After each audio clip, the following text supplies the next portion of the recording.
Jamhuri ya Muungano wa Tanzania. Mheshimiwa Spika, awali ya yote naomba nami uniruhusu nijielekeze kwa Mwenyezi Mungu kwa kumshukuru sana kwa rehema na kutuwezesha kuiona siku hii ya leo, kutukutanisha hapa katika ukumbi huu wa bunge lako tukufu. Nimesimama hapa mbele yenu nikiwa nimejawa na shukrani tele moyoni. Kwa niaba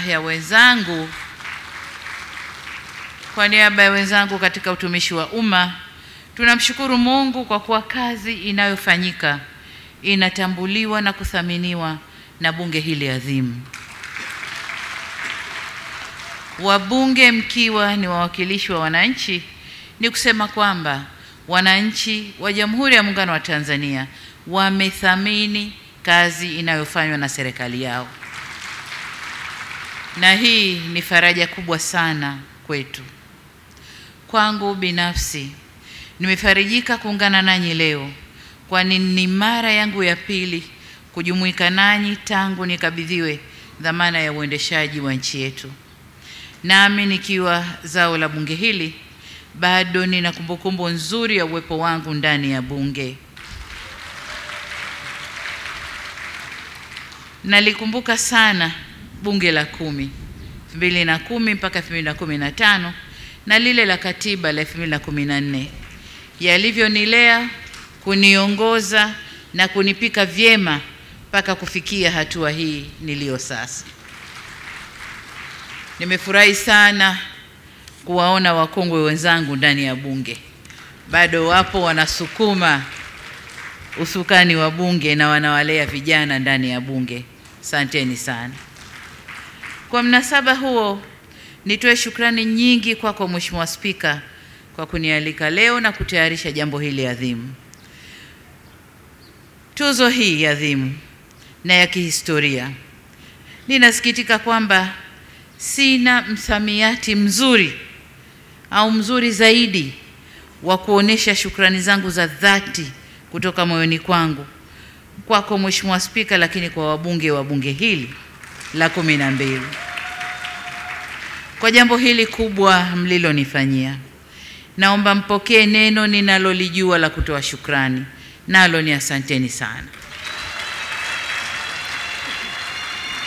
Lakini nikiiba maneno kutoka makabila mbalimbali ya Tanzania, labda niseme Wabeja Kulumba, Ndaga Fijo, azandeni sana, Aikambe, Havachemno, Ulakoze Chane, na shukrani sana.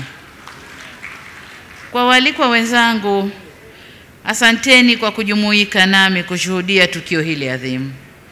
Nipongeze pia kwaya ya bunge kwa nyimbo 2 nzuri walizotuimbia hapa. Ni burudani tosha, na nimeona wabunge walivyochemshwa na jumbe mbalimbali zilizokuwa zikitoka. Tunakushukuruni sana na hongereni sana. Katika tukio hili leo nimeona mambo mawili mengine. Jambo moja ni kwamba aliyekuja kuchukua fedha baada ya kwaya ya bunge kuimba, alipoteremka kenda moja kwa moja kwa IGP, akatoa heshima zake, akageuka. Kamuuliza Spika, akanambia huyu ni polisi. Nikasema Nikasema nidhamu ipo. La pili nililoliona, wabunge wote waliotoka kutunza hapa, walipotoka moja kwa moja wamesalimia makamu mwenyekiti, katibu mkuu,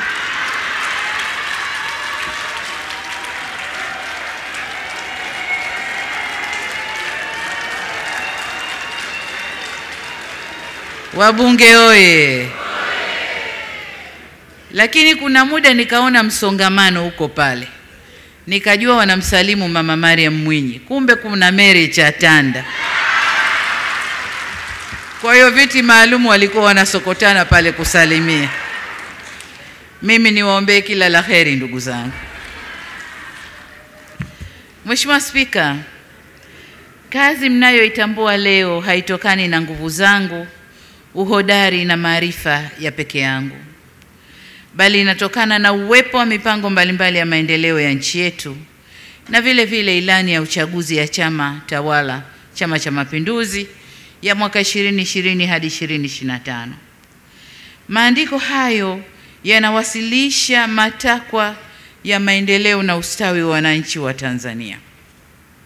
Kufanikiwa huku kunakotambuliwa leo kunatokana na kutekelezwa kwa matakwa hayo ya wananchi kupitia mihimili yetu ya utawala, yani serikali, bunge na mahakama, tukipewa nguvu na vyombo vyetu vya ulinzi na usalama. Kazi kubwa ilikuwa kwangu mimi ilikuwa ni kusimamia upatikanaji wa fedha, kuelekeza na kufuatilia utekelezaji wa shughuli za kiuchumi, kisiasa na kijamii, na vile vile kuhakikisha nchi iko salama na ina utulivu wa kisiasa. Mheshimiwa Spika, naisabili nafsi yangu kwenye maandiko ya kun fayakun. Kun fayakun manake analolitaka Mungu linakuwa. Aidha, nataka nikiri imani yangu kwamba mamlaka yote huwekwa na Mwenyezi Mungu, na nikubaliane na usemi kwamba Mungu akikupa ulemavu hukupa na jinsi ya kuenenda. Nyote ni mashahidi wa mazingira yalivyokuwa wakati naipokea nchi. Mazingira ya kiuchumi hayakuwa vyema kwa ulimwengu mzima kutokana na maradhi yale ya COVID-19. Mazingira ya kijamii yalikuwa na fadhaa kubwa. Fadhaa kwanza ya maradhi, watu wanatutoka, maradhi hatujui yataisha lini, tutatibu na nini. Lakini fadhaa ya pili kubwa ya kuondokewa na mpendwa rais wetu aliyeko madarakani ilikuwa ni fadhaa kubwa sana. Na mazingira ya kisiasa hayakuwa na bashasha kwa kuwa haikuwa muda mrefu tangu tumemaliza uchaguzi wa 2020. Kwa mazingira yote hayo, kwa hali yoyote ile, kwa mtazamo wa mwanadamu, mje wa kupokea mzigo ule wa urais kwa wakati ule, kwa mazingira yale, isingefikiriwa kwamba ningekuwa mimi.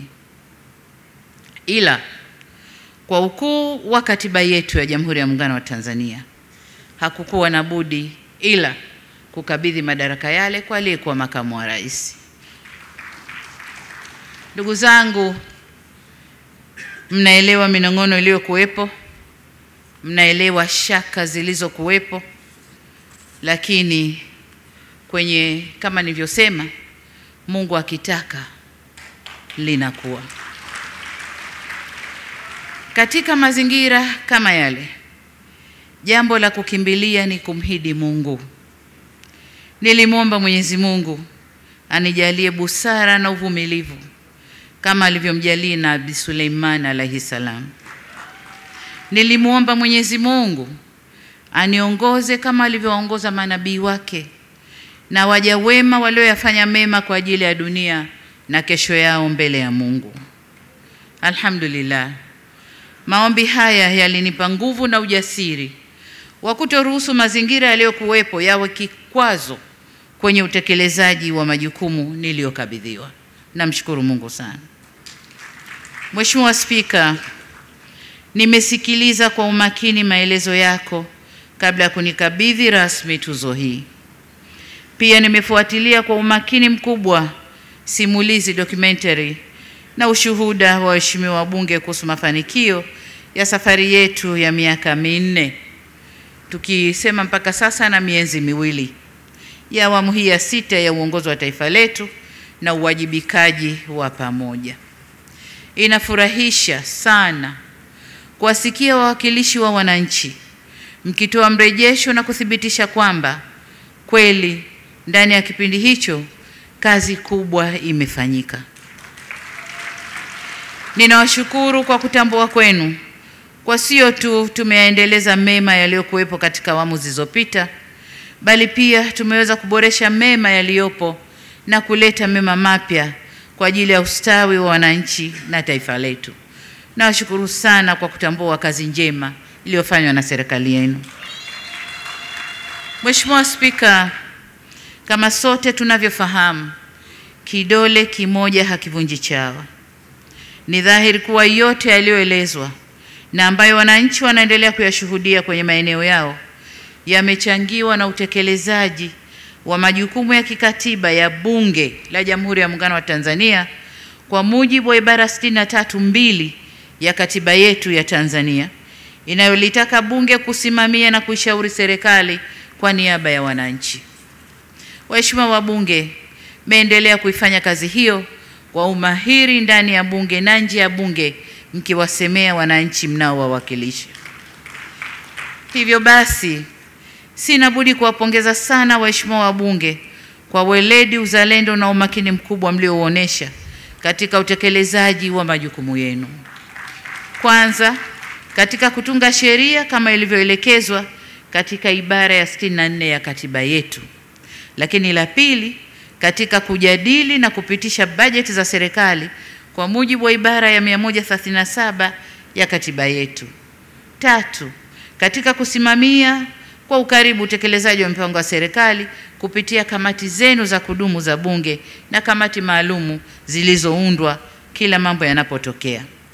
Hakika, kwa namna ya kipekee ninawashukuru kwa namna ambavyo mmeweza kuisimamia serikali.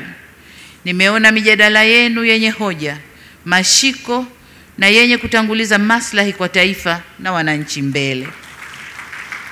Mara zote tumekuwa tukipokea tathmini, maoni na ushauri wenu kwa uzito mkubwa. Ni wazi kuwa bila nyinyi baadhi ya shughuli za serikali zisingekuwa na ufanisi. Kung'ara serikali inakong'ara leo kunatokana na kazi muhimu mliyofanya, lakini na umuhimu mlioipa serikali kwenye utekelezaji wa shughuli zake. Mheshimiwa Spika, bila shaka penye haki, amani hutawala na maendeleo huonekana. Haki ikisimamiwa vizuri huleta ustawi wa wananchi na taifa kwa ujumla. Na ushukuru muhimili wa mahakama unaosimamia sheria na haki nchini kwa mageuzi makubwa yaliyofanyika katika kusimamia utawala bora na utawala wa sheria na kufanya haki iweze kutamalaki nchini. Aidha, Mheshimiwa Spika, mafanikio tunayoyatambua leo yanatokana na ushirikiano mkubwa, umoja na mshikamano kutoka kwa viongozi wenzangu, kuanzia makamu wa rais, rais wa Zanzibar na mwenyekiti wa Baraza la Mapinduzi na viongozi wote wa Zanzibar, waziri mkuu, naibu waziri mkuu, mawaziri na manaibu mawaziri, watendaji wote kuanzia makatibu wakuu na watumishi wote wa taasisi za umma. Wote hawa nawapongeza kwa bidii, weledi na uzalendo walioonesha katika utekelezaji wa ilani ya uchaguzi ya mwaka 2020-2025 na mipango yote ya maendeleo iliyowekwa na serikali. Kwa mantiki hiyo, tuzo hii si yangu peke yangu, ni yetu sote.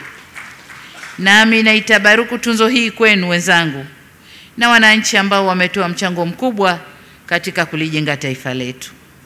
Mimi nimeipokea kwa niaba yenu. Asanteni sana.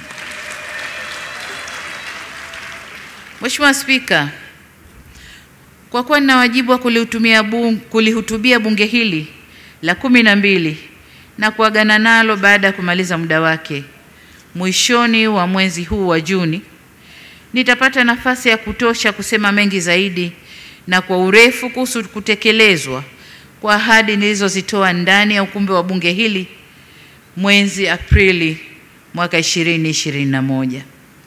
Lakini nilikuwa ninajieleza nitakuja kusema nini. Mambo yote yalishasemwa. Bunge limesema lenyewe mambo yote ambayo ningekuja kuyasema.